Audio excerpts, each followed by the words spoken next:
Gabriel García Márquez was a Colombian writer and journalist who is considered one of the greatest authors of the 20th century.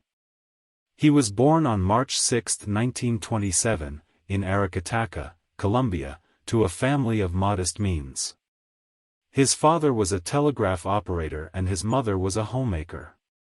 García Márquez's early years were spent in the coastal town of Aracataca, which would later serve as the inspiration for the fictional town of Macondo in his most famous novel, 100 Years of Solitude. García Márquez began his career as a journalist, working for a number of newspapers and magazines in Colombia and other Latin American countries. He became known for his distinctive style of journalism, which blended fact and fiction and often focused on the lives of the poor and marginalized.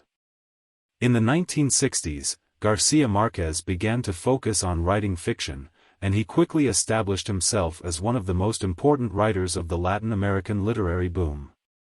His novels, which included 100 Years of Solitude, Love in the Time of Cholera, and The Autumn of the Patriarch, were marked by their lush, fantastical language, their vivid portrayals of Latin American history and culture, and their exploration of themes like love, death, and political oppression. García Márquez's writing was also deeply influenced by his political views. He was a committed leftist and a close friend of Fidel Castro, and his writing often reflected his opposition to imperialism and his support for socialist ideals.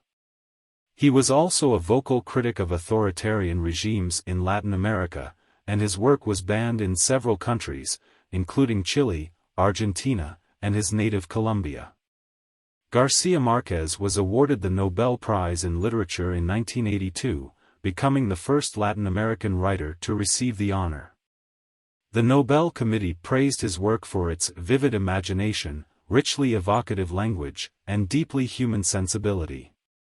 Despite his success, García Márquez remained committed to his roots in Colombia, and much of his writing focused on the country's history and culture. He was a frequent visitor to his hometown of Aracataca, and he was known for his generosity and support of local causes. García Márquez died on April 17, 2014, at the age of 87, in Mexico City. His legacy as a writer and cultural figure remains secure, and his work continues to be read and studied around the world.